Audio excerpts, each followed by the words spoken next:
Bueno, buenas tardes y bienvenidos a todos a un nuevo programa de Más que 9, hoy para profundizar en el tipo 5, de la mano, como siempre, de dos profesores acreditados, dos grandes profesores que tenemos hoy con nosotros. Y bienvenidos porque además hoy tenemos un ponente de EA España y otro de EA Argentina, así que tenemos en el público a gente de los dos países y muchas gracias por estar aquí. Hoy es nuestro último programa Más que 9.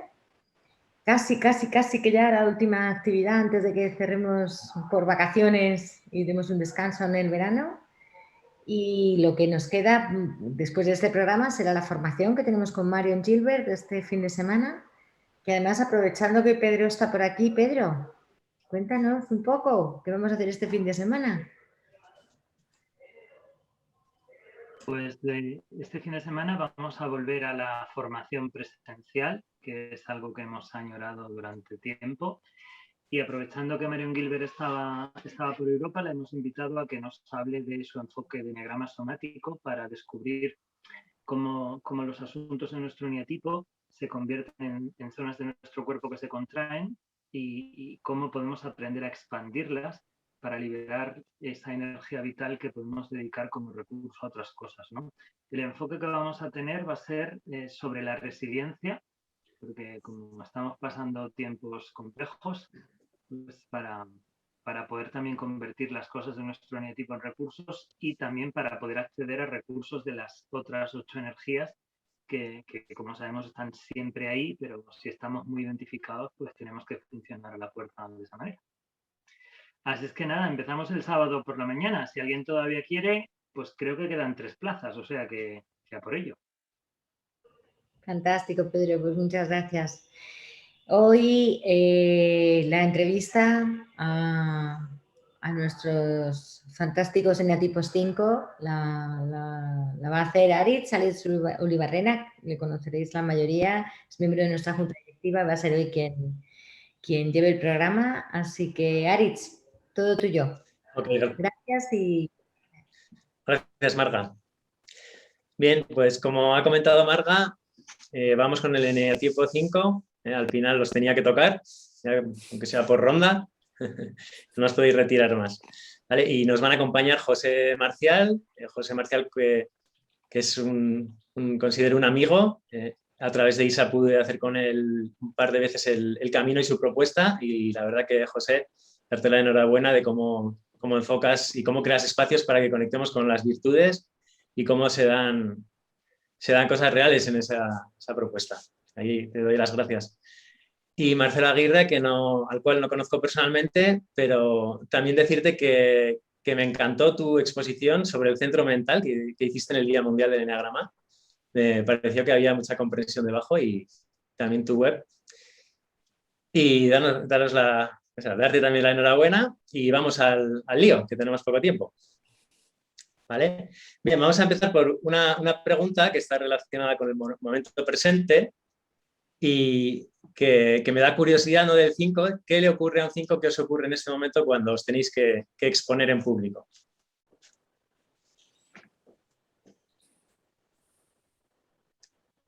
José, tenés el micrófono apagado.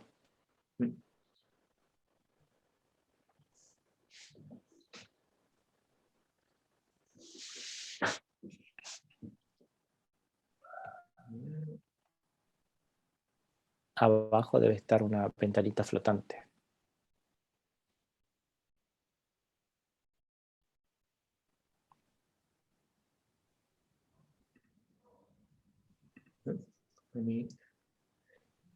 Mientras tanto, si quieren... ¿Me da opción a mí para reactivarte el audio? ¿Alguno sabe...?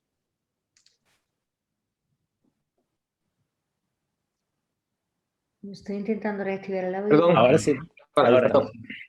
Bueno, pues lo que... No, empieza, si quieres tú primero, Marcelo, o empiezo yo. Adelante, ya que tienes el Bueno, micrófono. pues una cosa que nos pasa es que se nos va el audio cuando tenemos que hablar de nosotros mismos, ¿no? Así de forma sutil lo que hay es poco interés. Hay de forma así más solapada y más camuflada. Hay muy siempre, nosotros, o yo lo percibo a veces como un poquito, muy poquito interés en contar cosas de mí mismo, ¿no? Siempre es mucho más interesante escuchar cosas de fuera. Siempre cosas de fuera.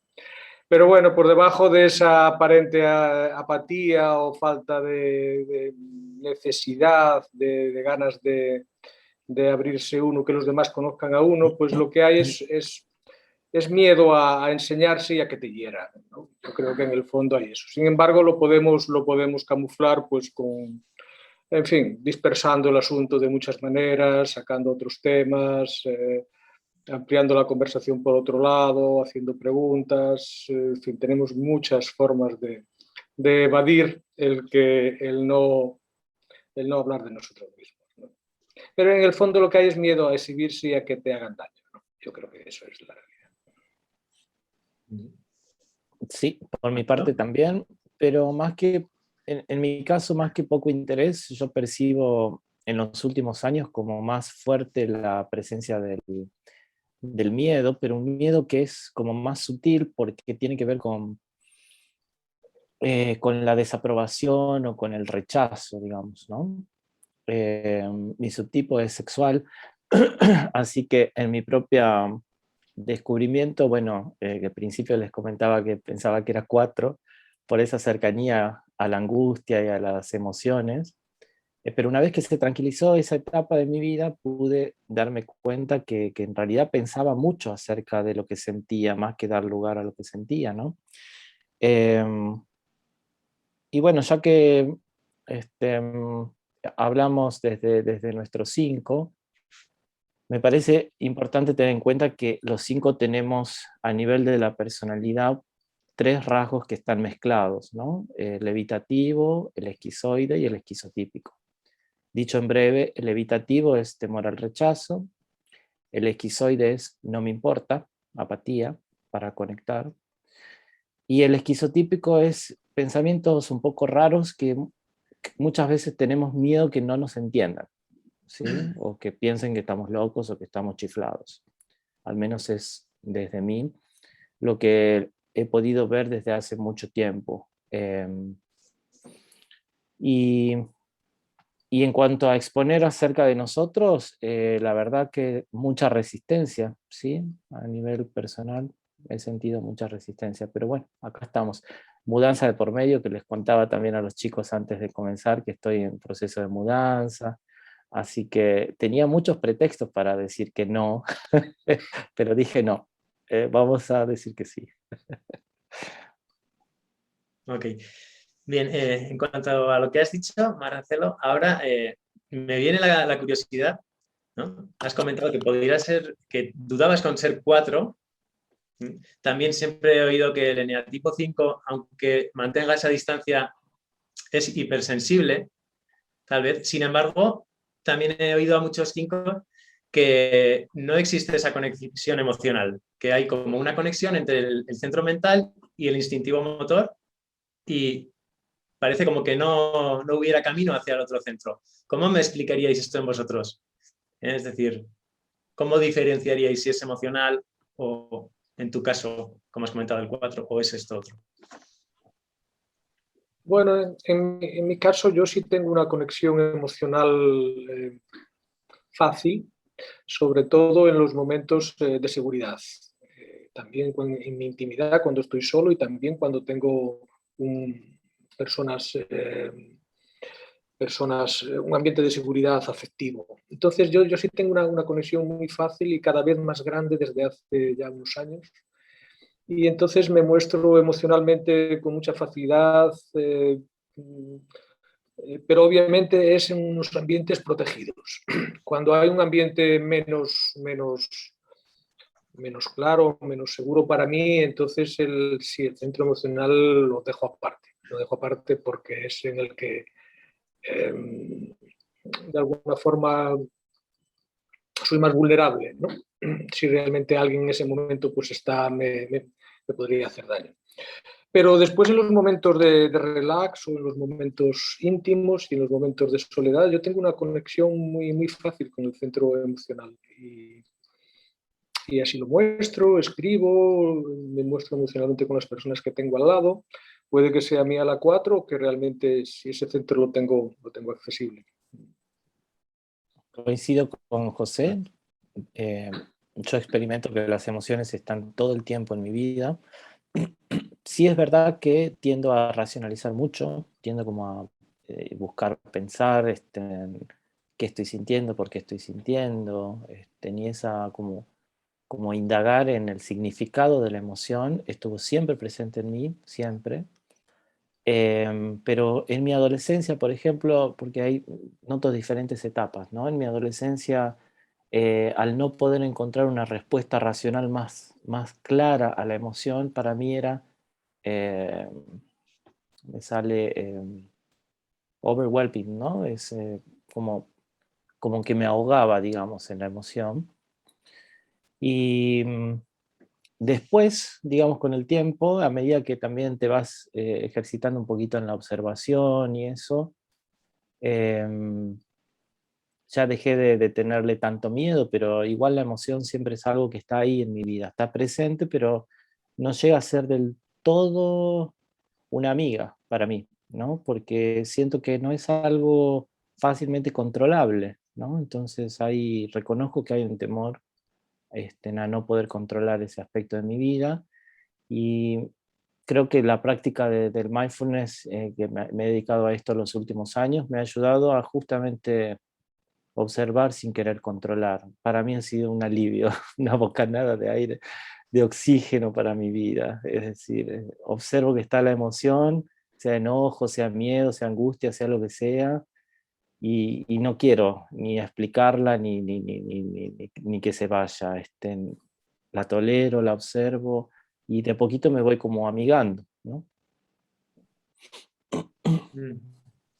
Ok, sí, porque curiosamente este eneatipo 5, que me decía que no conectaba con las emociones, dentro de ese grupo se enfadó y dejó de asistir al grupo, ¿no? Entonces se creó un conflicto y ahí va la pregunta con vosotros, ¿no? Es decir, ¿realmente creéis que esto que le ha ocurrido a él pasa por el centro emocional?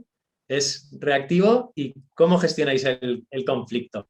¿Cómo es el conflicto para vosotros? Porque yo creo que soy 9, siempre se habla del conflicto en los 9, pero ¿cómo es para vosotros? Bueno, yo enlazando un poquito con la pregunta anterior y el tema de las emociones, hay algo, por lo menos en mí, que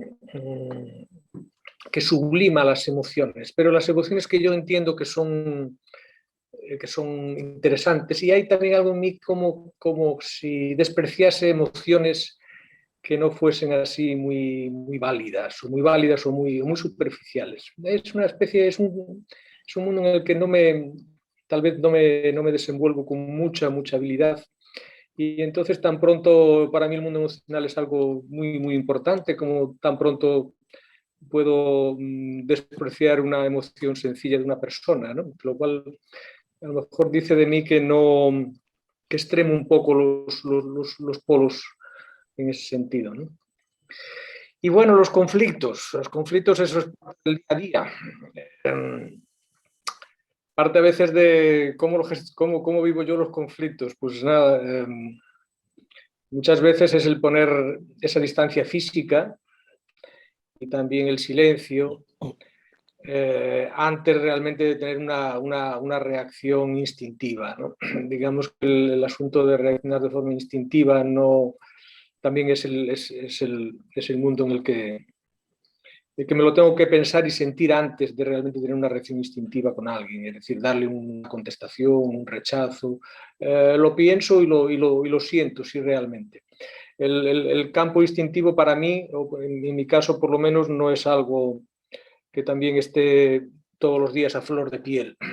Lo está, pero en una dimensión. Pero cuando hay conflicto, dar ese salto a lo instintivo en el conflicto, que significa un enfrentamiento verbal o un poquito más allá, pues no me lo permito. Me lo pienso y me lo siento primero y después veo cómo, si puedo evitarlo, lo evito. Y si no, pues lo tengo, pero bueno, mi conflicto va por ahí.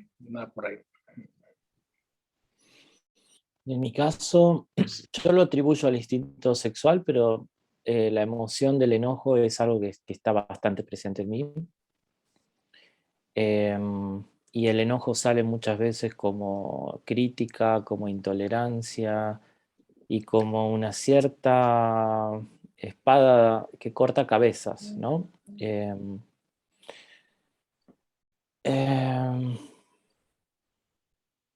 Nunca me gustó sentirme enojado desde muy chiquito, ¿no? Jamás me gustó porque sentía que era una emoción realmente muy destructiva y muy fuerte. Em, Sin embargo, bueno, siempre fui muy bueno en artes marciales, era siempre en los primeros lugares.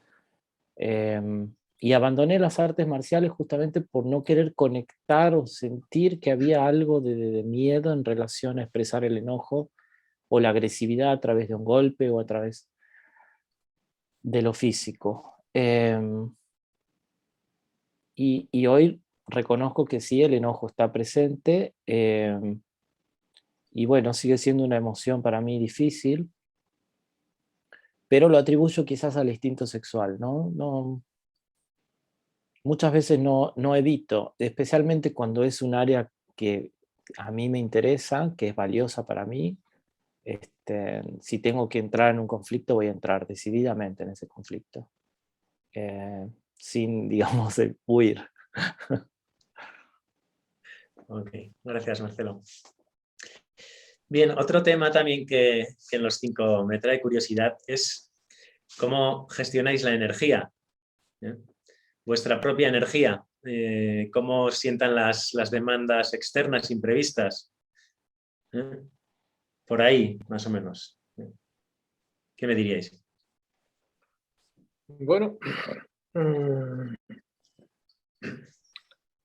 de alguna forma es como si tuviésemos, en mi caso es como si tuviese un nivel de energía bastante estable, bastante equilibrado, y los altibajos de energía pues se producen, pero no con una frecuencia muy grande. Entonces, digamos que de alguna forma gestionamos nuestra energía o gestiono mi energía de una forma bastante, yo la veo eficiente desde mi punto de vista, pero sí es cierto que a veces cuando necesito un choque de energía fuerte, una energía instintiva fuerte, pues a veces no tengo el recurso en aquel momento. Y también hay un miedo latente a cuando hay un conflicto a soltar la energía instintiva de forma desorbitada. Eso es algo que siempre ha estado presente en mí. Y también algo que decía Marcelo, de alguna forma no apreciar, digamos, sobre todo aquellas personas o aquellos actos, digamos, de expresión de energía instintiva poco racional o poco emocional. Hay como un desprecio hacia eso un poquito, tal vez, un poquito exagerado. José, yo me refería, en una ocasión conversando con una chica 5, ella decía, es que yo salgo con mi energía justita para hacer mi plan y es mi plan de la mañana, no tengo energía para más, ni quiero que me demanden más, ni que me pidan más. Iba un poco más por ahí, ese nivel energético, tu pila diaria, cómo la gastas y cómo te vas y te trastocan el plan. De alguna forma no soy consciente. Yo no sé si salgo con mucha energía o con poca por las mañanas. Algo con la que salgo todos los días, que para mí es suficiente para tener una vida funcional, y realmente no soy capaz de hacerme esa pregunta o no me la hago. Si realmente salgo con mucha energía o con poca, salvo en un momento extremo algún día que necesitase alguna energía más instintiva de la que veo que no utilicé en aquel momento, y después me puedo plantear el utilizarla. No me hago esa pregunta no me la hago. No tengo esa conciencia para hacerme esa pregunta. Para mí la energía que tengo es la que tengo y funciono con ella y sin más. Ok, Marcelo, ¿qué nos cuentas? En mi caso, bueno, creo que hay diferentes niveles de energía, ¿no? Por un lado, la energía de los otros eneatipos, algunas me causan un poco de rechazo. Sí, después está la energía mía, digamos, de mi cuerpo, de mi mente, como la capacidad de concentración y eso. La energía mental tengo muchísima, siento que tengo mucha energía mental. De hecho, puedo estar trabajando con la cabeza desde muy temprano hasta la noche. Y puedo prestar mucha atención y explicar y corregir y escuchar pacientes también. Son muchas horas por día que es plenamente prestando atención a lo que está diciendo una persona. Y bueno, creo que tiene que ver con un entrenamiento también, ¿no? Con la misma práctica va haciendo un hábito, pero desde siempre a nivel mental siento que tengo mucha energía. A nivel físico no tanto. Ahí sí muchas veces tomo vitaminas o tomo, digamos, algún complemento. Pero lo que he descubierto en mi caso es cuidar las horas de sueño, para mí es vital, por lo menos entre 7 y 8 horas de sueño de corrido de noche, mantiene un nivel de energía físico, digamos, adecuado, funcional para mí. Ahora, en cuanto a la energía de los otros eneatipos, me parece que ese es otro nivel de la pregunta. Los eneatipos demasiado histriónicos, aunque al comienzo me resultan simpáticos, a mediano plazo me terminan produciendo rechazo, ¿sí? Como que no hay mucha sintonía. O que son demasiado histriónicos o demasiado ansiosos y acelerados, no. Detesto que me manden mensajes de WhatsApp, por ejemplo, diciendo, hola, ¿cómo estás? Yo estoy esperando que me digan qué necesita la otra persona. Me parece una pérdida sinceramente, lo siento como una pérdida de tiempo. Aparte no te puedo contestar en un mensaje cómo estoy, por lo que estoy pasando, o sea, directamente qué necesitas, ¿no? Por otro lado, no me gusta que me llamen, porque soy muy malo para tomar decisiones en el momento, o no sé si soy malo para tomar decisiones, pero siento como algo muy incómodo cuando me veo exigido a tomar la decisión en el momento. Así que, bueno, sí, en cuanto a relacionarme con los demás, me parece que ahí recorto bastante la energía. Busco que las comunicaciones sean más precisas, cortas, pero que por otro lado no me exijan tomar una decisión inmediata, ¿no? Medio complicado. Ahora que lo digo en voz alta, lo veo medio complicado. Yo comparto contigo, Marcelo, el reconocimiento de la energía mental. Que puedo estar realmente haciendo, y es una forma, es un tipo de energía, obviamente. Y las otras dos, pues las tengo como más encajonadas. Esa la tengo muy de forma natural todos los días. Estoy mucho tiempo con mucha energía mental. Y después las otras dos pues van con un poco a la zaga de esa, ¿no? Siguiéndola y encontrando su hueco, pero van detrás. Pero mentalmente sí, mucha energía. Y bueno, en mi caso físicamente yo no noto ningún bajón de energía, no me cuestiono que tengo poca energía instintiva, ¿no? No me lo noto. Aunque si lo pienso bien y me comparo con otros, o si se me compara con otros, pues se me puede ver con un nivel más bajo. Pero yo como si hasta no la echarse ni en falta, ¿no? Lo cual no sé si es una falta de conciencia o es también una forma de funcionar en la vida, ¿no? Que a lo mejor es así, tampoco no nos podemos pedir mucho más. Y la emocional aparece cuando hay seguridad, la energía emocional. Ok. Vale, cogiendo la palabra seguridad, de José, se dice, ¿no?, que los 5 buscáis la seguridad en el conocimiento. Vale. Os voy a lanzar la pregunta por ahí y la voy a unir también con otra cuestión. Habéis dicho que tenéis mucha energía mental, ¿no?, capacidad de hacer muchas cosas. ¿Cómo diferenciaríais si esa energía mental la estáis utilizando, digamos, hacia el 7, hacia la gula mental, ¿no?, muchas horas pudiendo hacer cosas que me interesan, o la estáis focalizando bien? ¿Vale? He unido muchas cosas. Conocimiento para la seguridad, flecha al 7, y con todo ese mix a ver qué me decís. Creo que lo que podemos, una manera de poder distinguir es si nos dispersamos en muchas actividades inconclusas, estaríamos en la flecha al 7. Que procuro que eso no me pase, o sea, por lo menos intento observarme día a día y decir, bueno, empecé esta actividad, empecé esta otra, ya está, hasta acá, ¿no? Para poder terminar por lo menos estas actividades bien y después continuar con otras. Pero sí puede haber una tendencia especialmente cuando ya empiezo a estar agotado mentalmente, me cuesta sostener el foco, ¿no? Empiezo por ahí a dispersarme en actividades que después quedan inconexas. Así que una forma de distinguir si es energía 5 o es energía 7 es si la actividad queda como inconclusa y dispersa en muchas actividades o no, o está focalizada. No sé, José, si quieres agregar vos por tu parte. Bueno, siguiendo, cuando en los momentos de más estrés es donde realmente la actividad, el centro mental se activa mucho más y ahí es donde entramos en esa, quedamos a lo mejor momentáneamente, depende de la época en la vida, un poco atrapado en el tema mental, un tema mental improductivo, ¿no? Y a la espera de que salga alguna de las otras dos energías.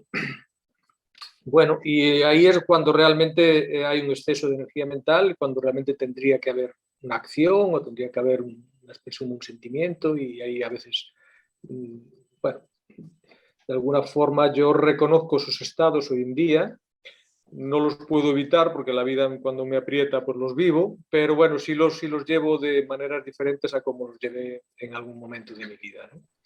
Pero sí el primer síntoma de estrés se activa todavía mucho más. Ya hay un nivel alto mental, que es un nivel muchas veces para mí funcional, pero cuando hay un poco de estrés, pues se va más allá y se vuelve no funcional. Ya ves que deja de pensar y haz o toma una decisión o pega un puñetazo en la mesa, ¿no?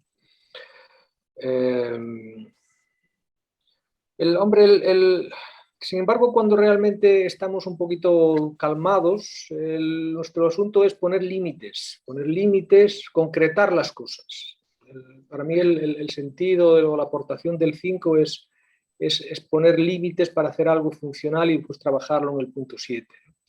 Es acotar las cosas. Y eso es un valor que todo el mundo cuando pasa por el arquetipo 5 pues estamos haciendo. Concretar, hacer algo concreto, algo definido, algo, está la unicidad, digamos, que de alguna forma pone límites y genera algo funcional concreto dentro de las limitaciones y de la vida, ¿no? Pero bueno, es cierto que a veces por no estar activados los otros dos centros, pues nos perdemos demasiado pensando demasiado cuando ya no hay nada que pensar, hay que actuar. En la segunda parte de la pregunta, Aritz, creo que era por el tema de la seguridad, ¿no? Sí. En cuanto a búsqueda de seguridad por medio de conocer, sí, creo que eso lo reconozco en mí. Ahora, en las relaciones interpersonales, el tema de la seguridad viene por, quizás eso corresponde más a mi subtipo, por el lado de encontrar de alguna manera pruebas objetivas de lealtad de parte de la otra persona o transparencia, ¿no? Cuando hay algo que, bueno, me hace un poco de ruido de parte de la otra persona, soy como bastante susceptible a eso, ¿no? Y eso es, podrías decir, una mezcla, está en límite entre lo mental y emocional, porque uno quiere pruebas objetivas, mental, pero por otro lado también necesita confiar, y ahí está el corazón. Entonces es un terreno para mí ahí un poco medio en gris, pero quizás tiene que ver un poco más con mi subtipo. No sé, José, cómo vivís vos el tema de la confianza o la seguridad. Bueno, cuando hablabas de conocimiento, me gusta más la palabra, la necesidad de comprender el entorno, de comprender la vida, más que conocerlo. Es un matiz para mí importante. Querer comprender las cosas absurdas que están a nuestro lado. no solamente el hecho de conocer. Y siempre estamos como lidiando entre el estar muy abiertos y comprender mucho afuera y después el concretar para ser funcionales en la vida. Y ahí es una especie de hacia un lado o hacia el otro, comprender o conocer y después concretar para poder ser funcional en la vida, porque también tenemos como una especie o algunas experiencias de no ser muy funcionales, ¿no? Entonces, porque a veces abrimos demasiado, queremos comprender demasiada la realidad en vez de realmente pues, hacer cosas pequeñitas que nos lleven en el día a día a ser prácticos y funcionales, ¿no? Y esa es una dicotomía de la que yo soy consciente en mi vida y con la que lidio pues, cada día entre el querer conocer y comprender para realmente acertar y después también el querer ser práctico. Y el tema de la confianza, yo en mis entornos más cercanos tengo mucha confianza, tengo muy buenos amigos, tengo la suerte de tener muy buenos amigos y confiar en muchas personas, en muchas no. En fin. Y para mí no es un motivo de incertidumbre la confianza. Yo hasta un nivel importante, yo tengo un nivel de confianza importante en las personas y en la vida.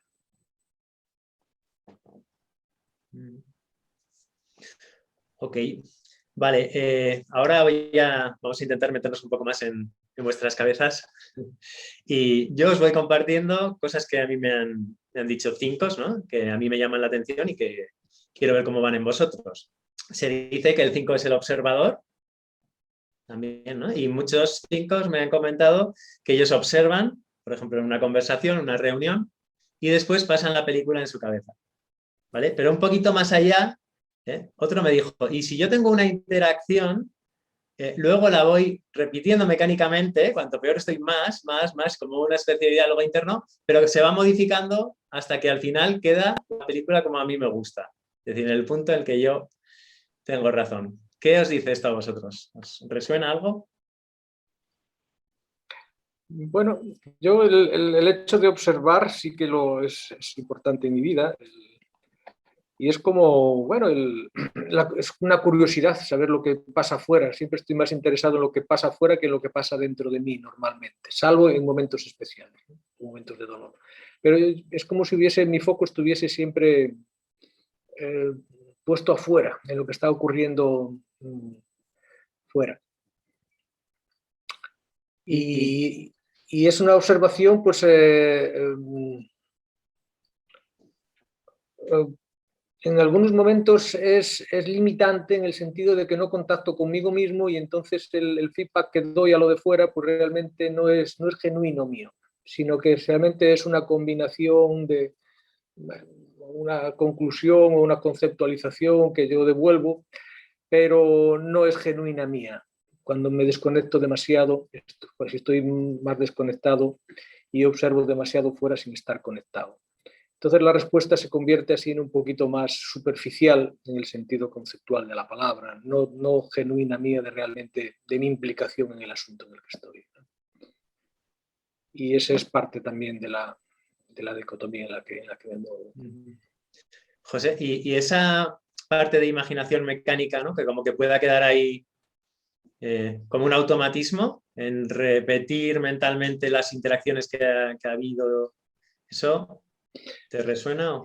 Sí, me resuena sobre todo cuando no he tenido conexión conmigo mismo, no he realmente echado mi ser allí, después me voy con la película para casa, sí.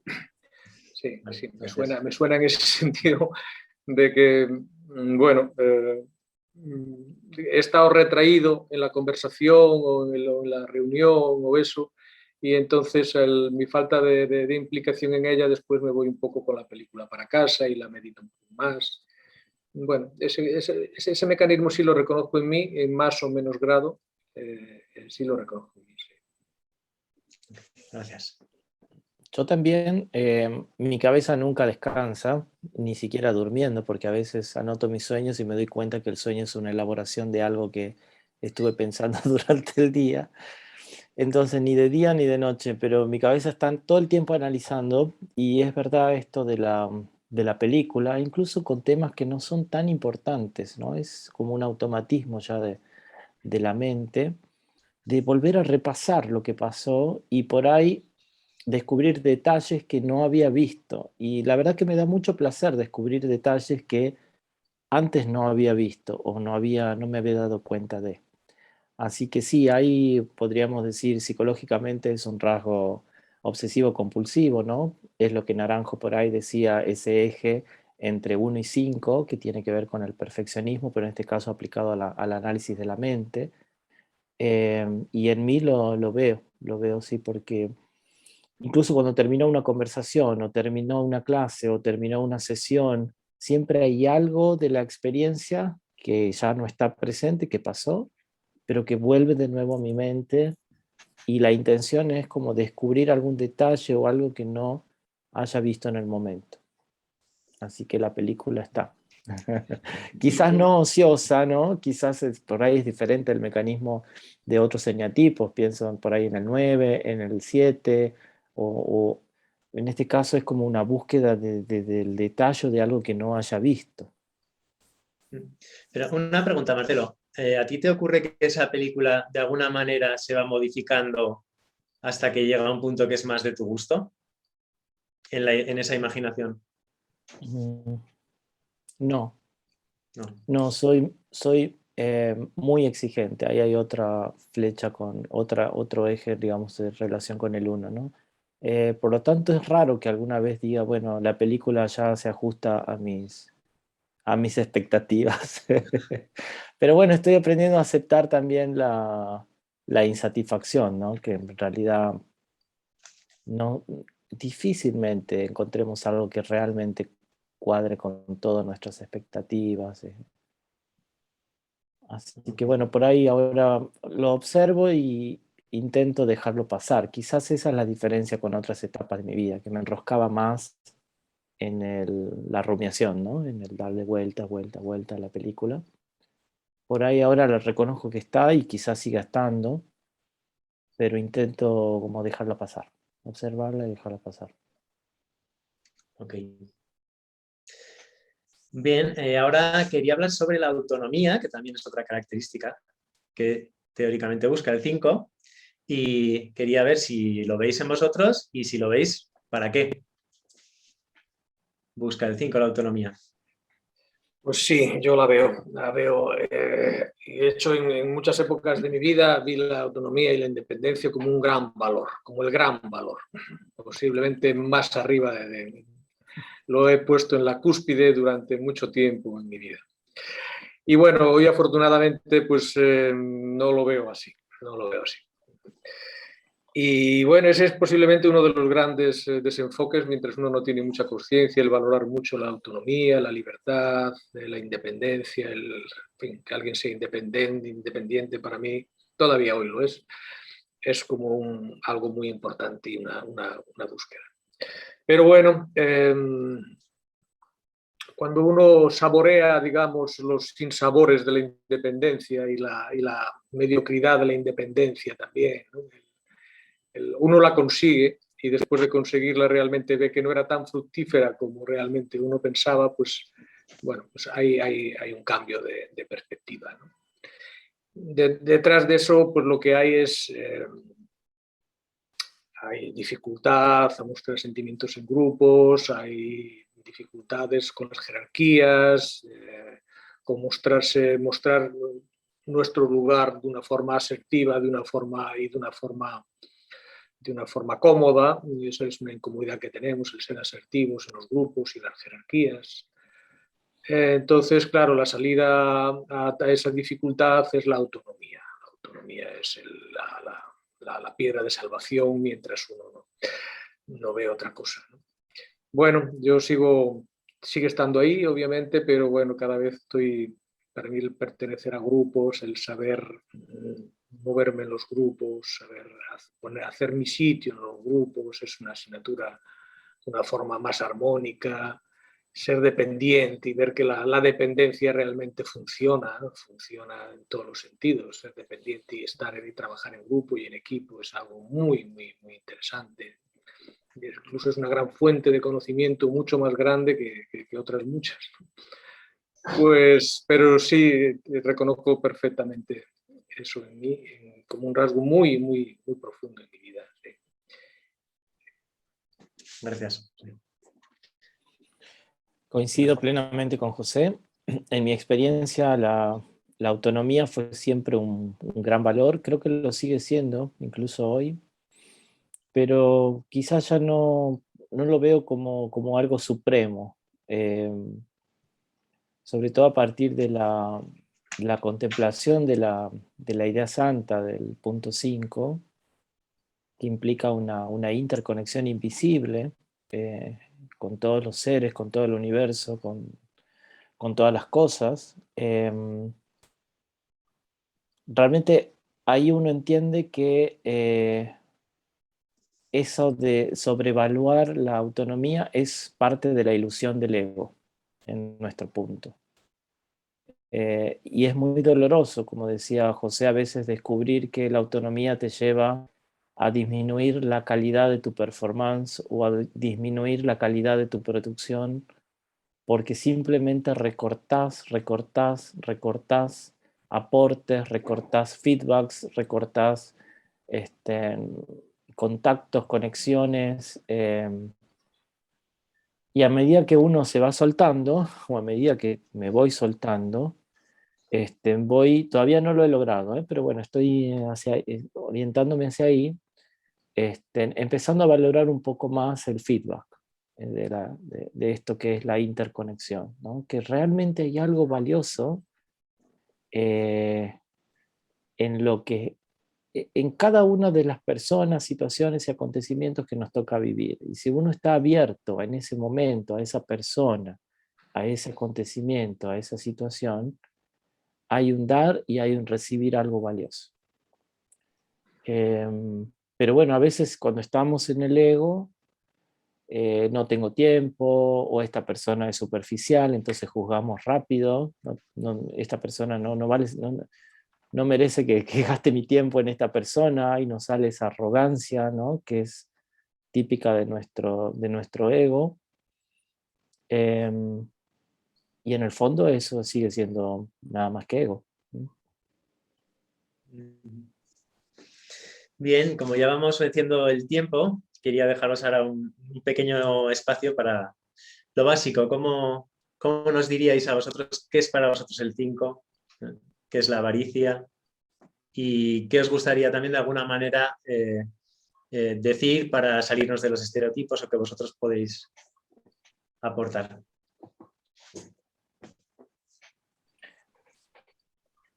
Para mí el 5... Sí, adelante. No, adelante, Marcelo. Para mí el 5 no es la avaricia. De hecho, el ego es la cara empobrecida de lo que realmente somos. Si vamos a hablar de qué es el 5 o el punto 5, no el eneatipo, sino el punto en el eneagrama, es una energía de conexión. De hecho, eso es lo más valioso y lo más auténtico del ser en el punto 5, ¿no? Es la cara del ser que se interconecta con todo lo que existe. Y a medida que vas aumentando la confianza en vos mismo, perdiendo el miedo al rechazo, o el miedo al ridículo, o el miedo a la ignorancia, o el miedo a lo que sea, va fluyendo naturalmente esa conexión. Y lo veo en mí, lo veo en mis pacientes 5. A medida que vas aflojando el miedo, en el fondo, la conexión sale espontánea. Entonces realmente eso es lo que realmente somos. Lo que somos en el punto 5 es una expresión del ser que se conecta, y se conecta con todo lo que existe. Justamente lo que no somos es esa cara desdibujada del ser que es nuestro ego. Y eso es muy importante tenerlo en cuenta, porque mucha gente que conoce el enneagrama, por supuesto, comenzamos como siempre a partir del ego, Pero si nos quedamos sobreidentificados en el ego, no hay posibilidad de desarrollo ulterior, ¿no? Entonces, no es que hay que optar entre un enneagrama psicológico y un enneagrama espiritual. El enneagrama es psicoespiritual. Necesariamente hay que empezar por una parte, digamos, psicológica, de autoobservación, pero el proceso de crecimiento queda trunco si no pasamos a un nivel mucho más profundo, ¿no? Y eso le está dado por la idea santa o por la idea trascendente, como me gusta llamarlo, para sacarle las connotaciones religiosas y las virtudes. Gracias. Bueno, yo ligando un poco con lo que acaba de decir Marcelo, él habla que para el 5 es del sentido arquetípico, y estoy completamente de acuerdo en lo que dices del exceso de definir los tipos por la parte más egoica, que bueno, está ahí, pero tienen otros significados, ¿no? Y otros significados otros simbolismos. Para mí el simbolismo del 5, además de la conexión de la que habla Marcelo, es la concreción. En el fondo estamos conectados con todo, que es el 8, es la gran verdad, es la unidad, pero después nosotros tenemos una membrana, nosotros somos limitados. Tenemos un cuerpo, tenemos una familia, tenemos una profesión, y ahí tenemos que crear con eso, conectados con otra cosa, pero siendo conscientes, digamos, de nuestra limitación, es la unicidad, que obviamente la unicidad es transparente, se alimenta, da y coge de afuera, pero hay una necesidad de concretar. Cuando nosotros de alguna forma creamos una empresa, creamos una familia, escribimos un libro, estamos de alguna forma concretando, haciendo algo concreto que después podemos trabajar en el punto 7, que es el santo trabajo. Para mí el 5 es el punto por el que todos pasamos para realmente alimentarnos de lo que está afuera y producir algo concreto para la vida. Y también en estas dimensiones, es lo que nos pone en la dimensión corporal, de alguna forma nos pone en la dimensión concreta. Y esa para mí es la conexión entre la unidad, la unicidad y el santo plan. En el fondo todos tenemos un plan sencillo que hacer en nuestras vidas, no abstracto, sino relacionado con nuestra profesión, relacionado con nuestra cultura, con lo que sea. Y el punto 5 es el que pone límites. Poner límites es bueno. Otra cosa es poner límites que no sean porosos, pero poner límites es necesario. Y el 5 siempre estamos poniendo límites a las cosas de fuera para poder producir algo, un granito de arena, ¿no? en nuestro entorno. Pues muchas gracias, José y Marcelo. Vamos a dar paso a las preguntas ya. Todavía no hemos hecho la hora, pero como creo que habrá ganas de hacer bastantes preguntas y tenemos el tiempo justito, a ver si Marcelo puede salir a y media, pues damos paso. Me gustaría hacer una pregunta. Vale, podemos hacer, si nos respetamos un poquito, podemos abrir los micros. Yo creo que tampoco estamos tanto. Si levantáis la mano, a ver. Vale, pues Marga, adelante. Bueno, muchas gracias a los dos. Hay una pregunta que siempre hacemos en los programas de Más que 9, ¿no? Para conocer a los tipos. Y es un poco hablar, lo ha mencionado Aritz, de la pasión. Todos sabemos que las pasiones, los nombres de las pasiones están tomados de los pecados capitales.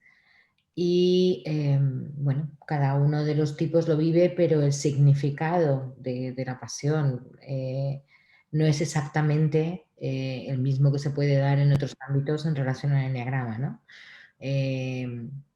Me da igual la lujuria del 8, el orgullo del 3, en este caso sería la avaricia del 5.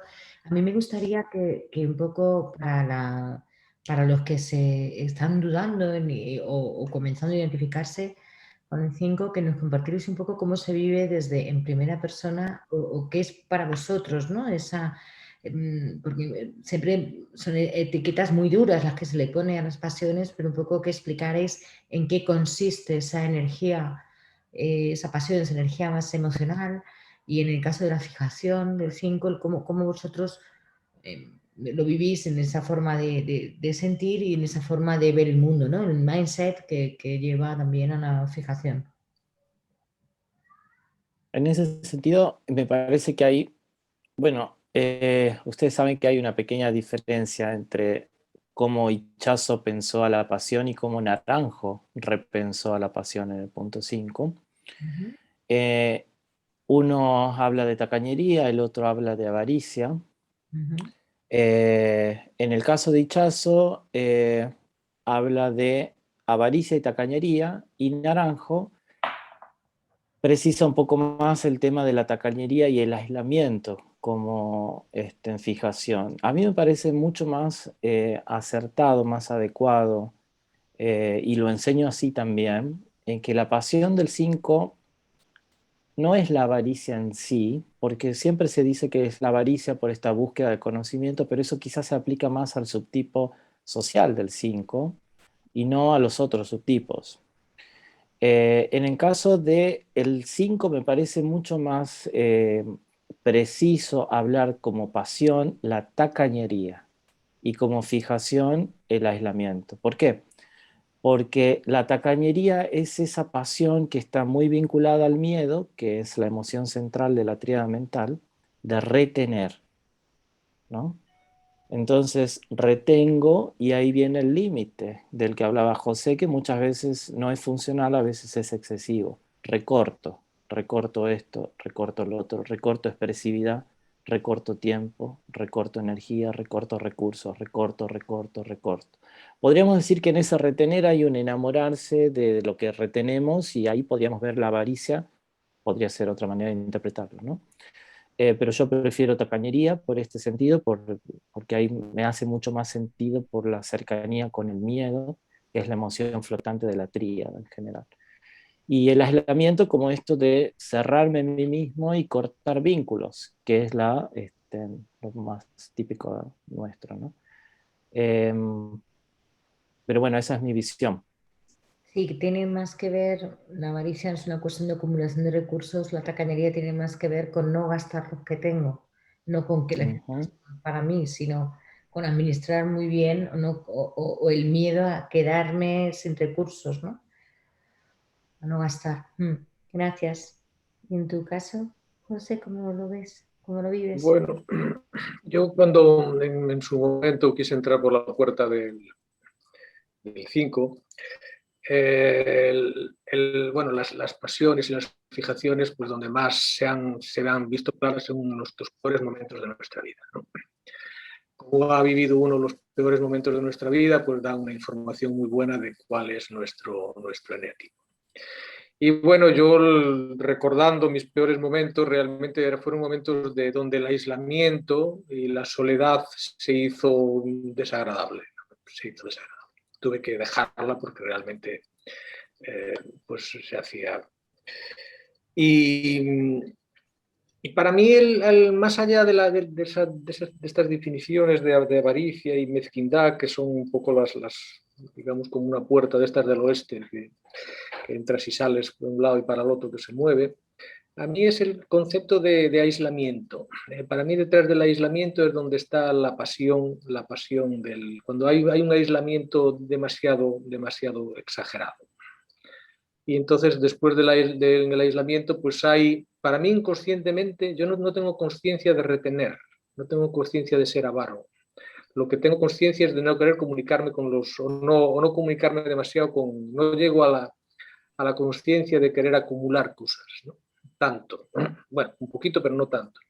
Pero sí realmente al querer, en esos momentos que he tenido en la vida así más duros, pues de no querer comunicarme, de querer estar más aislado. Y obviamente, inconscientemente, ahí sí hay un no dar y un no recibir, ¿no?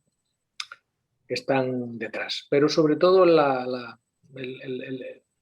no ser permeable a lo que hay afuera.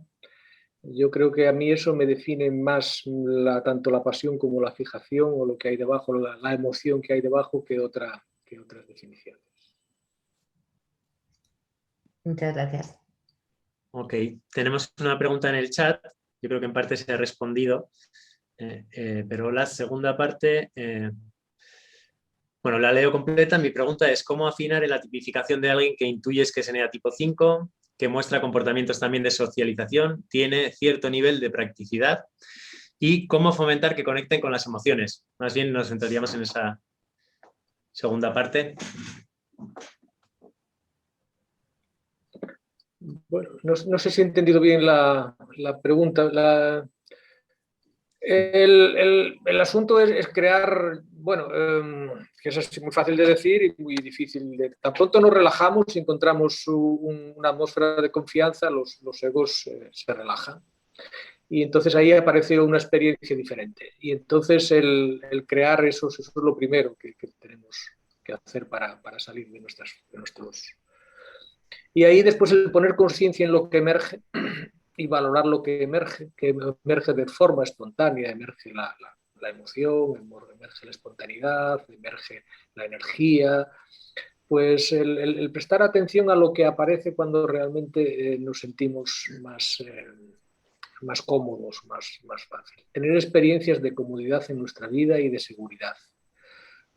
Es fácil decirlo cuando uno está viviendo una situación, decirlo pero no hacerlo cuando uno está viviendo una situación de estrés. Cuando vivimos situaciones de estrés, pues cada uno pues tratamos, yo por lo menos trato de, bueno, está así, estoy interpretando este asunto así, me voy a relajar, a encontrar mi espacio para después poder ser un poco más objetivo con la realidad exterior y no con mi propia realidad interior. Yo quisiera agregar algo a la pregunta porque dice cómo afinar en la tipificación de alguien que intuyes que es 5 pero muestra comportamientos de socialización. Yo creo que primero partamos de la base que la tipificación debe ser en primera persona, siempre. O sea, vos podés tener una intuición de que tu pareja, tu amigo, quien sea, es de eneatipo 5, pero en realidad lo que importa no es que vos tipifiques a esa persona o cómo te das cuenta qué eneatipo es, sino que la persona misma se descubra dentro del sistema, ¿sí? Y esto es muy importante porque, bueno, es justamente uno de los principios éticos del uso del eneagrama, es dejar, permitir y respetar el proceso de autotipificación de cada persona, ¿no? Porque a veces muchas personas que hacen cursos conmigo en Enneagrama están tan ávidos de querer saber cómo tipificar a otros, a veces con buena intención, ¿no? No es que, entre comillas, no es que sea mala intención, es porque lo quiero ayudar, porque quiero guiarlo, pero bueno, partamos de ese principio básico, ¿no? Ahora, si la persona ya en primera persona es la que se quiere identificar en el sistema y ve que de vez en cuando tiene comportamiento de socialización, eso lo pueden tener todos los estilos de personalidad, no me parece algo específico del 5. Lo que sí por ahí es la última parte de la pregunta, que es que por ahí, si la persona observa que le cuesta expresar sus emociones, expresar lo que siente, no lo que piensa, sino que si le cuesta expresar lo que siente, eso sí es un rasgo que podríamos decir es específico del 5, que puede estar compartido por otros eneatipos también, por supuesto, ¿no? Pero es más específico del 5. Sí, yo también, por seguir el hilo de Marcelo, también hay un rasgo muy peculiar, bueno, para mí muy característico, que es, yo me considero social, yo tengo una forma mi forma de, todos somos, todos los enetipos con un grado de salud medio, pues socializan. Pero nuestra forma de socializar pues es peculiar, digamos que no siempre tenemos que estar con gente, sí nos encanta estar con gente, a mí me encanta estar con personas, pero no todo el día, no a todas horas, no siempre, necesito espacios para estar y para no estar. Es decir, esta dicotomía de estar con gente y no estar con gente, yo creo que es, en fin, es de todos los tipos, pero en nuestro caso, incluso en los casos más sanos, yo sigue estando ahí, esa necesidad de también estar solo y estar bien solo, que eso es, de alguna forma, es la unicidad, estar con uno mismo y también estar estar bien. Cuando uno está solo y está bien, está en un estado muy, muy de unicidad. Y esa soledad también de los 5 es una cosa, es un valor, bueno, de los 5, de cualquier persona, ¿no? Estar solo y estar bien. Y a veces queremos estar solos porque estamos bien, y otras veces queremos estar solos para defendernos, es cierto. Pero siempre está eso. Si no es para defendernos, es para estar bien, pero necesitamos nuestros espacios para, pues para estar solos, para hacer cosas también solos, para lo que sea, leer, correr, lo que sea. Muy bien, muchas gracias, chicos. Tenemos otra pregunta en el chat que dice así: ¿es fácil o claro para los eneatipo 5 saber poner límites en los pensamientos permanentes? Y luego pone riesgo de surtos psicóticos. Surtos no sé exactamente lo que es, supongo que será algo de No, traducción.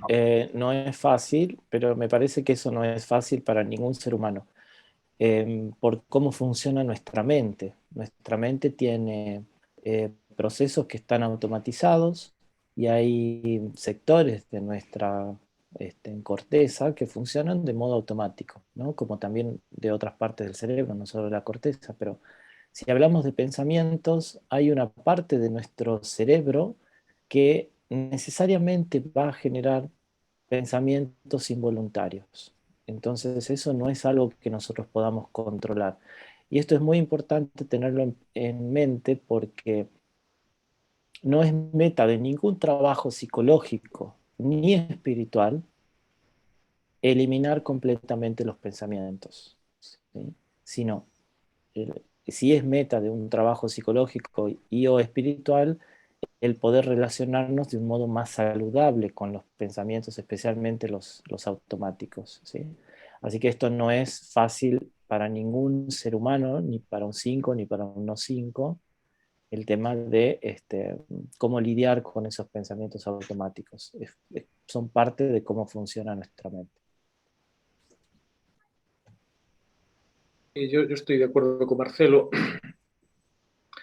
pero creo que no es algo también genuino del eneatipo 5, ¿no? Todos los tipos pues tenemos pensamientos en algún momento de nuestra vida, o como sean obsesivos, ¿no? Y bueno, depende del grado de estrés y de salud de la persona, ¿no? Y los 5 pues también podemos tener esos episodios, por supuesto. Y respecto a la segunda parte de la pregunta, que habla de surtos o será brotes psicóticos. Brotes, sí. Claro.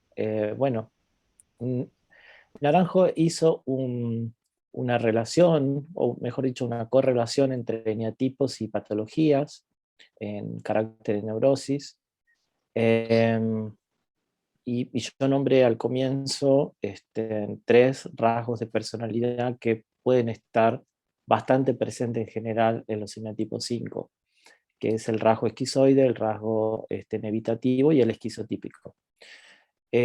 Ahora, estos son rasgos de personalidad y no necesariamente implican patología, ¿no? Entonces, no por ser eneatipo 5, necesariamente va a haber un brote psicótico, no necesariamente, por suerte.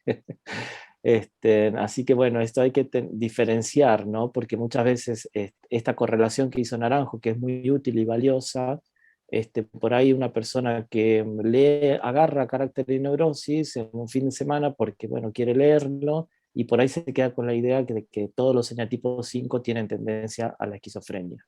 Y no, ¿está bien? No es algo que podamos generalizar, ¿sí? De hecho, los brotes psicóticos pueden estar en cualquier en estilo de personalidad. Ok, tenemos otra pregunta que me la han enviado por privado, os la leo. A ver, ¿cómo lidian los 5 en expresar preferencias? ¿Son asertivos o prefieren no expresar preferencia y que se haga lo que quiere el otro?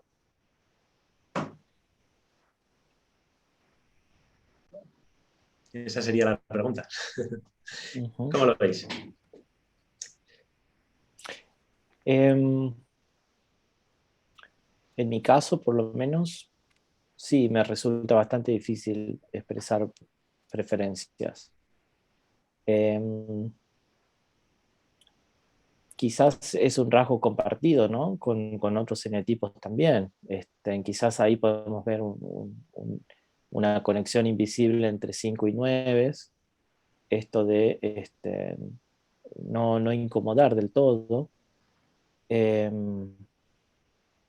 Pero sí soy más consciente que cuando no expreso la preferencia me genera molestia o me genera enojo, ¿no? Y José creo que se desconectó, José, como que se había congelado primero ahí. sí, Sí, parece que se ha desconectado. A ver si vuelve a entrar. vale. Esperamos un poquito. Mientras tanto, tenemos otra pregunta. Marcelo, ¿puedes ir contestándola? Sí. ¿Qué diferencias hay entre esquizoide y esquizotípicos? Bueno, el esquizoide es un rasgo que se caracteriza por tendencia al aislamiento, reducir al máximo los vínculos sociales significativos, y esquizotípico tiene en común eso con el esquizoide, también hay aislamiento y reducir los vínculos, pero lo específico del esquizotípico es pensamientos bizarros, pensamientos extraños. Estoy en un grupo de WhatsApp de 5 y es increíble la cantidad de pensamiento bizarro que hay en el grupo.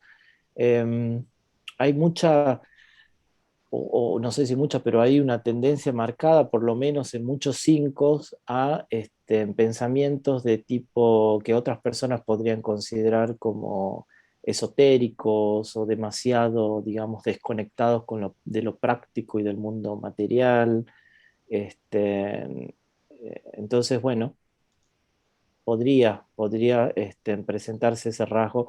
Lamentablemente no tenemos estadísticas, ¿no? Porque sería muy bueno que en un futuro el enneagrama empiece a invertir un poco más en estudios de tipo estadístico para que todo esto que hasta ahora atamos con pinzas teóricas se pueda realmente chequear, ¿sí? Que en personalidades de tipo 5 está presente el tipo de pensamiento esquizotípico, pensamientos raros, pensamientos bizarros, ¿no? Conexiones poco convencionales entre ideas, a eso se refiere el rasgo esquizotípico. Vale, le estoy escribiendo a José. Ok, creo que tenemos alguna otra pregunta mientras vemos si puede volver José. Había una en el chat de Javier. Sí. Tenemos otra en el chat, sí. Vale, vincularmente puede que los 5, a pesar de tener una imagen pública de que no está interesado en el otro, al no demostrar expresión afectiva, desde su gran sentido de observación, tiene una percepción que un otro está mal. La puedes releer si quieres, Sí. creo que está en el chat para todos, ¿vale? Sí. Un poco larga, si quieres esa primera parte. Bueno, si esto fuese así, y si este vínculo es importante para el 5, ¿qué creencia puede hacer que le cueste entablar una conversación con el otro percibiendo que está mal? No llego a entender bien la primera parte de la pregunta. Creo que lo que dice es que no reacciona emocionalmente a lo que le está ocurriendo a otra persona, pero lo que pregunta es, ¿realmente lo veis y lo percibís y decidís no reaccionar? ¿O es que el 5 no se da cuenta? ¿Se está dando cuenta o no se está dando cuenta de que otra persona dice está mal, que otra persona se encuentra mal?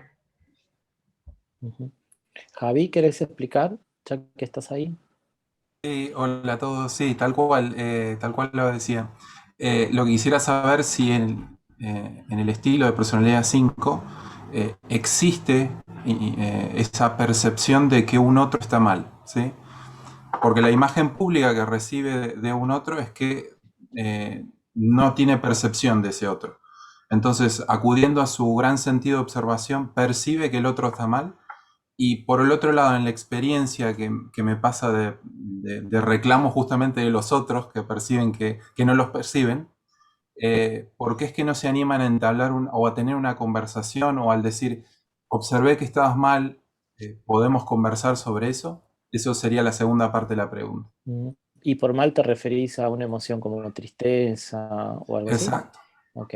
Exacto. Ok. Donde sea un vínculo de pareja o un vínculo importante, ¿no? Ujú. Bueno, respondo desde mí. En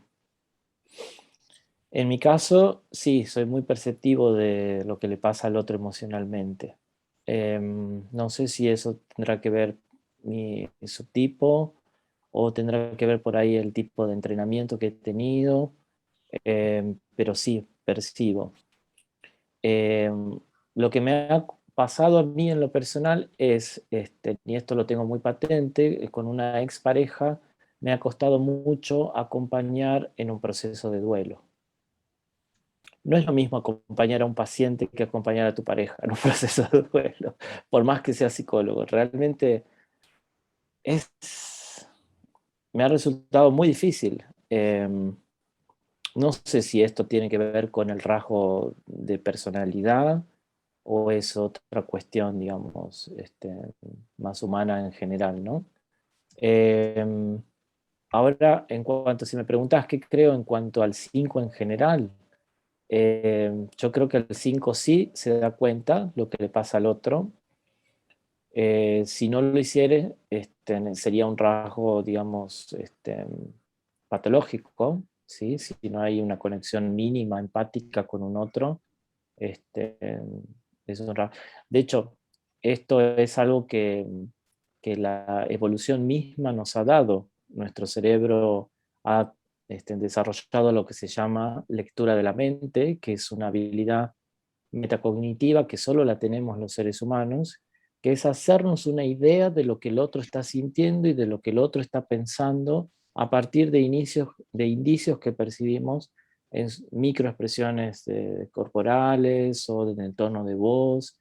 O sea que esto está presente en el ser humano en sí, ¿no? Si no llegase a haber esa percepción mínima de lo que le pasa al otro, podríamos estar hablando de algún rasgo o de tipo autista o de algún otro, este, pero ya entramos en un terreno más de patología y no habría que generalizarlo a todos los 5, ¿está bien? Pero sí, nos damos cuenta que sí, cuando el otro está mal, en general sí. Que nos cuesta expresar, bueno, eso también, es verdad. Sí, por ahí acompañamos desde distinta manera, ¿no? Por ahí para algunas personas un mensaje por WhatsApp o un emoji, para algunos 5 podría ser una expresión de solidaridad con lo que al otro le está pasando, pero quizás el otro espera más, quizás el otro espera un abrazo, quizás el otro espera una invitación a tomar un café, quizás el otro espera algo que quizás no nos nace en una primera instancia, ¿no? Hay diferencias en el modo de expresar, pero eso no quiere decir que no sintamos.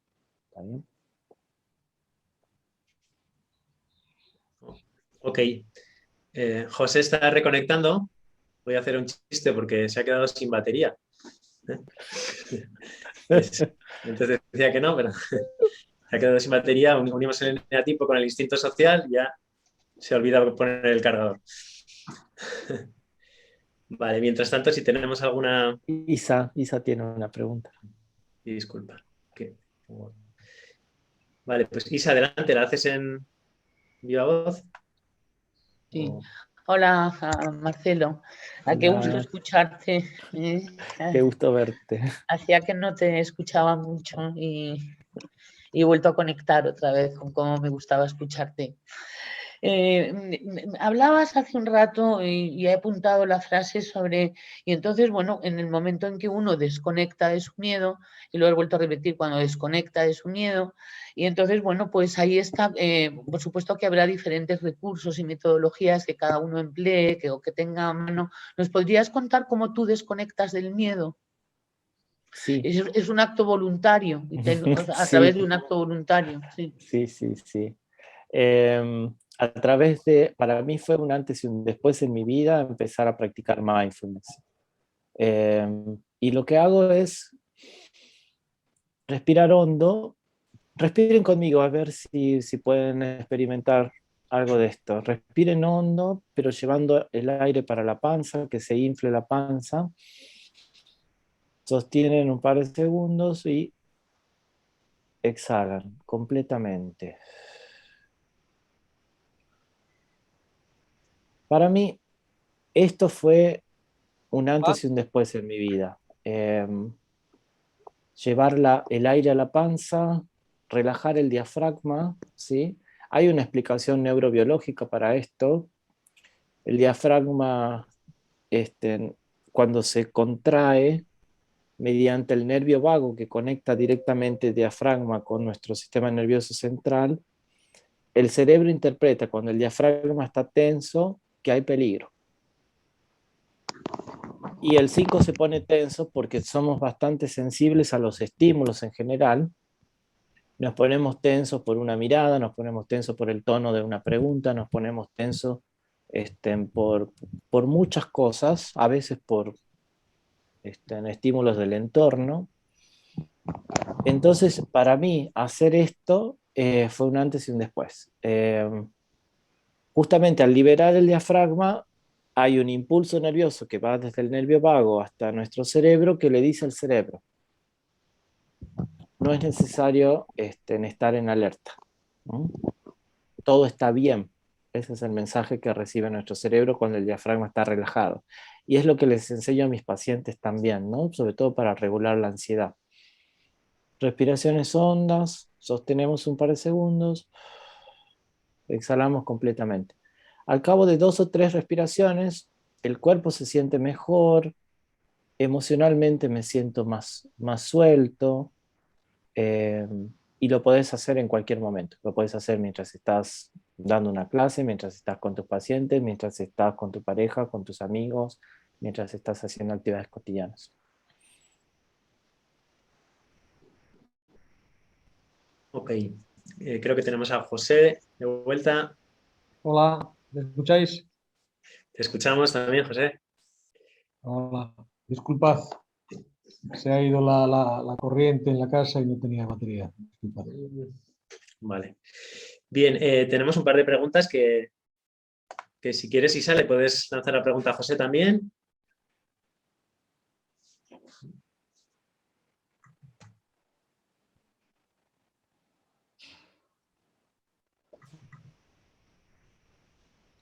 Vale. Isa, ¿le quieres lanzar la pregunta a José? Sí, sería interesante que también nos lo cuente y decirle a Marcelo que muchas gracias por tu generosidad. Yo voy a empezar también yo a practicarlo, ¿no? Porque ahí en el 4-5-5-4 no se sabe muy bien, también hay miedo. Eso que dicen del hueco oscuro, ¿no? Entonces, la conexión con el miedo también la conocemos los que estamos por ahí, por esa zona. José, le había preguntado a Marcelo que comentaba las cosas maravillosas que ocurren cuando uno se desconecta del miedo y se desconecta del miedo. Y entonces le pregunté que cómo se desconectaba él del miedo y nos lo ha contado, y nos ha dado una explicación y tal neurológica sobre el tema y qué maravilla, ¿no? Es decir, que es lo que realmente necesitamos. De repente, como una especie, cuando entra el pánico, ¿qué hago? Entonces, eso es un ejercicio que, bueno, pues yo desde luego me voy a poner a practicarlo, se olvida, ¿no? Porque yo creo que sí que lo hemos practicado, pero luego de repente como que se pierde otra vez, ¿no? Exacto. Y tienen que ocurrir estas cosas para que alguien te lo recuerde y empezar otra vez a practicar, ¿no? Así que te lo agradezco infinito. Y bueno, pues si nos quieres comentar tú, José, ¿cómo desconectas tú del miedo? Bueno, es un preguntón, Isa, es un preguntón. Bueno, decir que yo no siempre soy consciente todos los días en fin, en todos los momentos del miedo, aunque sí sé que está ahí y cada vez tengo... Creo que es uno de los grandes logros de todos los seres humanos. Yo creo que el miedo está en todos los tipos, no solamente está en estos. El tener contacto con el miedo, el ser realmente consciente de que tenemos miedo, yo creo que eso es uno de los, bueno, es cuando uno va hacia abajo realmente, porque en el ego a veces arriba es tan defensivo, se defiende del miedo y no tienes conciencia del miedo. Cuando te relajas es cuando empiezas a tener conciencia de que realmente sí tenemos. Bueno, en mi caso, Depende bueno, del nivel de estrés que tenga, el nivel de cómo me esté apurando la vida en ese momento, como yo crea que lo está haciendo. Para mí es el caminar. Para mí es el caminar y el contacto con las emociones y el contacto con mi cuerpo. Eso realmente a mí me relaja la mente y entonces entro en un estado pues más ecuánime en ese sentido y un estado en el que puedo ver la realidad con un poquito más de objetividad. Que en ese sentido yo creo que la objetividad para nosotros, para todos los tipos, porque en el fondo todos los tipos lo que quieren es ver con objetividad lo que hay afuera y lo que hay adentro. La objetividad es un gran valor. Más allá de que algunas veces digamos que desde un punto más egótico el 5 quiera temas objetivos porque no contacta con la emoción o con el instinto. Y bueno, pero para responderte un poco a esa difícil pregunta, lo que hago yo en mi día a día para eso pues es hacer deporte, sobre todo caminar y naturaleza. Yo el ir a coger setas, el ir a verla, escuchar el mar, ver el horizonte del mar, pues son mis pequeñas tácticas de irme, de relajarme y ponerme en un estado que va más allá del miedo. De todas formas, el miedo es parte de la vida. Esa parte es funcional y es imposible erradicarlo de forma definitiva y aparte no sería ni bueno, es parte del juego, el tener miedo, el tener un cuerpo. Entonces uno tiene cuerpo, pues tiene miedo a dejar de tenerlo, ¿no? Y tiene miedo al dolor. Entonces el miedo es, más que tratar de evitarlo, es integrarlo en nuestra propia vida y asumirlo como un compañero de viaje. El asunto es que cuando a veces se nos desmanda, pues tenemos cada uno nuestras pautas, nuestras rutinas, que las mías van por ponerme en contacto con la naturaleza, que me saca un poco de mí mismo y me pone en un ambiente más objetivo y más ecuánime.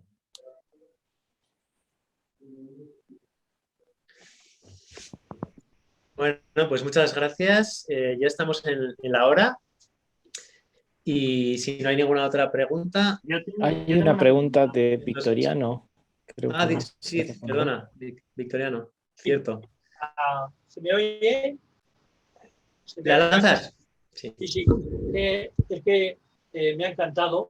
Ha habido por parte de Marcelo un momento interesante y es que voy descubriendo, posiblemente sea la edad la que me ayuda, los 80 años, a que lo que tenemos que hacer en nuestro crecimiento, más que tratar de ser mejores, es quitar obstáculos.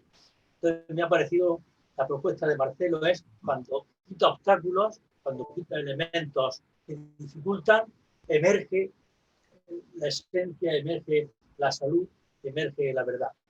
Y por otra parte, quería agradeceros porque me parece que cada uno tiene una forma de amar. Y los 5, para mí, tenéis, dentro de todo el ámbito del amor, tenéis una cosa. Y es que amáis a partir o desde vuestra sabiduría.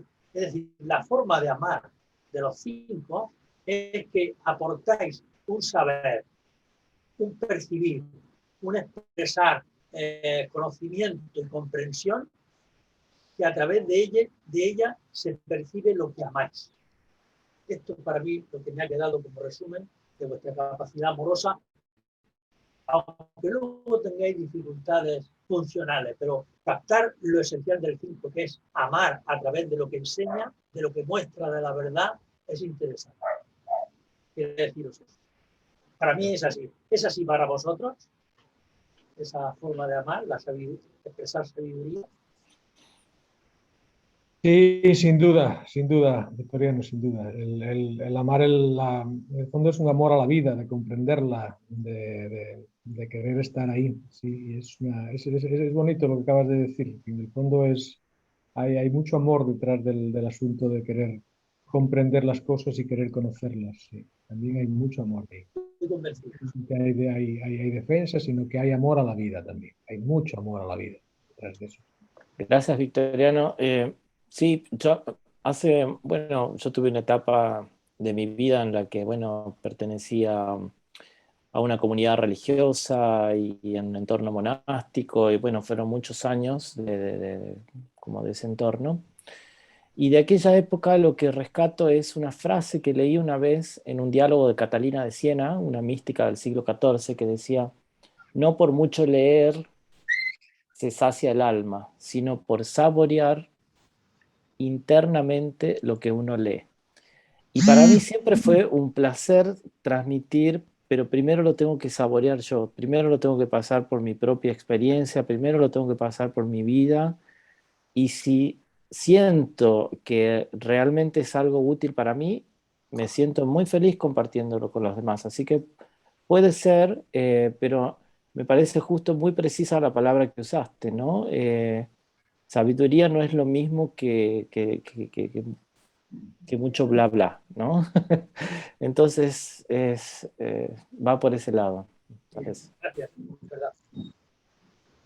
Sí. Pedro. Hola chicos, estaba aquí calladito. Yo creo que los eneatipos 5, como sois tan conscientes del valor de las cosas, sois los verdaderos generosos del eneagrama, ¿no? A pesar de que habláis, o hemos hablado de avaricia y de tacañería, cuando uno es tan consciente del valor de las cosas es cuando puede ser realmente generoso, ¿no? Pero me da la sensación de que negáis esa imagen de vosotros, ¿no? Que cuando tenéis un acto de generosidad o de entrega hacia el otro, funcionáis un poco con esta historia de que tu mano izquierda no sepa lo que hace la derecha, o que la izquierda que una no sepa lo que hace la otra, ¿no? Porque no queréis veros obligados por esa imagen. No sé qué opináis de esta percepción mía, que igual es completamente errónea, claro. Creo que José se había vuelto a desconectar. Estoy aquí, pero no te he entendido bien, Pedro. O sea, que quería comentar que para mí el 5, que carga con el estereotipo de ser el tacaño o el avaricioso, ¿Sí? es el más generoso porque es el más consciente del valor de las cosas, es el que más calcula. Pero que de alguna manera no se reconoce en sus comportamientos generosos para no sentirse obligado. Entonces, que funciona bajo la idea de que tu mano derecha no sepa lo que hace la izquierda y viceversa. Sí, a mí eso me llega lo que tu mano derecha no sepa o tu mano izquierda no sepa lo que hace la derecha, sí. Me llega como si el tema de la generosidad fuese un tema trivial. Estamos dando y recibiendo, pero no hace falta reconocer que uno está dando cuando uno está dando realmente. De todas formas, hay muchas formas de dar y muchas formas de recibir. A veces el dar explícito o el enseñar la vulnerabilidad, enseñar la debilidad, enseñar las ganas de comprender las cosas también es un dar. Y yo a veces reconozco en las personas que están a mi lado que reconocen eso en mí. Yo no soy consciente de ello, pero de alguna forma doy sin saber que estoy dando. Algunas personas me reconocen eso. Solamente con el hecho de estar de alguna forma. Y sí es verdad que después, posiblemente por esa modulación de la energía que tenemos, podemos dar sin que esperar nada a cambio, porque en el fondo también no sabemos qué estamos dando. Y entonces no tenemos tanta conciencia del mercadeo del dar y del recibir. Tenemos menos conciencia, estamos a veces más centrados en nosotros mismos, y tal vez hay una falta de conciencia del dar y del recibir también. Y creo que en algunos casos obviamente es muy escasa, pero en otros creo que no, pero es más sutil, tiene otra sutilidad, tiene otro tipo de... tiene otra energía nuestro dar y nuestro recibir. Y creo que, en fin, también podemos, en nuestros buenos momentos, yo creo que estamos dando y recibiendo de una forma como cualquier otro tipo que esté sano, ¿no? En mi caso, me parece, sí, estoy 100% de acuerdo con lo que dice Pedro. La verdad que nunca me gustó exponerme demasiado a las demandas. Entonces yo creo que es un punto ciego para el 5, el tema de la generosidad, pero por ahí las personas lo interpretan como no querer compartir, y en mi propia experiencia es, en el fondo, un rechazo a la demanda. Entonces el 5 puede ser muy generoso cuando no se siente demandado. Cuando se siente demandado, se cerró. Se levantaron todas las murallas del ego, y desaparecemos, ¿no? Entonces, aprender a tratar con un 5, obviamente que no es fácil, porque implica como ser un poco más sutil, pero que a su vez el 5 no interprete que hay una manipulación encubierta, porque ahí se cerró otra vez. Entonces, como también mencioné, ¿no?, el tema de la transparencia me parece fundamental para nosotros los 5, porque cuando alguien se nos muestra transparente, es alguien en que uno puede confiar, y el tema de la confianza es vital para el 5. No hay confianza, no hay nada para nosotros. Entonces, quizás este trasfondo de miedo también hace que por ahí desconfiemos a veces un poco más, pongamos a prueba las amistades, las personas que nos rodean, y quizás sin decir nada nos retiremos cuando percibimos que no hay transparencia, o que hay una demanda excesiva, o que hay algún intento como de manipulación, ¿no? No por nada los extremos son los histriónicos, los más opuestos a los mentales, ¿no? Entonces, bueno, ahí hay un tema también de afinidad, ¿no? Muchas gracias. Okay, pues tenemos una última pregunta que, bueno, se puede extender, pero os la leo, ¿vale? ¿Cómo hace el 5 en las relaciones de pareja, donde el dar y recibir afecto es imprescindible? Bueno, pues hacemos como podemos. Hay momentos en los que somos más generosos y otros menos. Yo creo que es un tema en la pareja. Yo creo que como tenemos nuestra fortaleza está en la intimidad, yo creo que ahí el dar y el recibir es más, para un 5 es más natural. Porque en las parejas también hay, como decía Marcelo, un ambiente de confianza. Y entonces yo creo que ahí podemos ser muy generosos y también podemos ser muy tacaños, pero es un ambiente de confianza. Y entonces, y de comunicación, y de... Obviamente no podríamos estar en una pareja que realmente no hubiese unos mínimos de confianza y un mínimo de bienestar. Eso sí que no lo soportaríamos. Sería muy difícil para nosotros. Pero si eso se da, el dar y el recibir ahí es más fluido que en ambientes más apartados afectivamente, en un ambiente laboral o un ambiente de un grupo. En la pareja yo creo que podemos ser más generosos, o somos más generosos en todos los sentidos, tanto en las emociones como en los recursos, como hasta en la energía. Gracias. Yo pienso lo mismo que José en este punto. Ok, gracias Marcelo. Bueno, ya estamos pasando a la hora. Yo creo que habéis sido extremadamente generosos, habéis hecho honor a la virtud. Muchas gracias.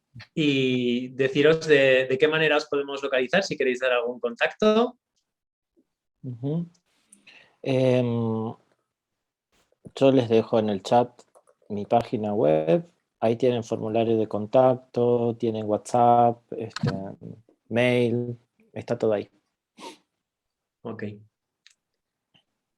Bueno, a mí me conocéis casi todos, bueno, no todos los que estáis aquí, pero muchos. Si alguien se quiere poner en contacto conmigo, pues en mi correo electrónico, josemarcialdiazmanso@yahoo.es, pues ahí os responderé a lo que necesitéis. Ok, pues con profundizando en el eneatipo 5 cerramos el ciclo del más que 9.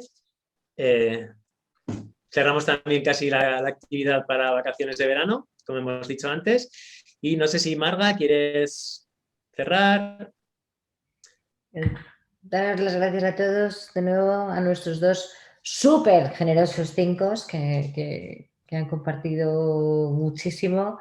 mucho y muy bueno con nosotros. Muchas gracias. Y por lo demás, bueno, a mí me gustaría dar paso a Belén para que cierre este ciclo, que es nuestra campeona del Más que 9, y que le ponga el broche de oro a la temporada. Belén.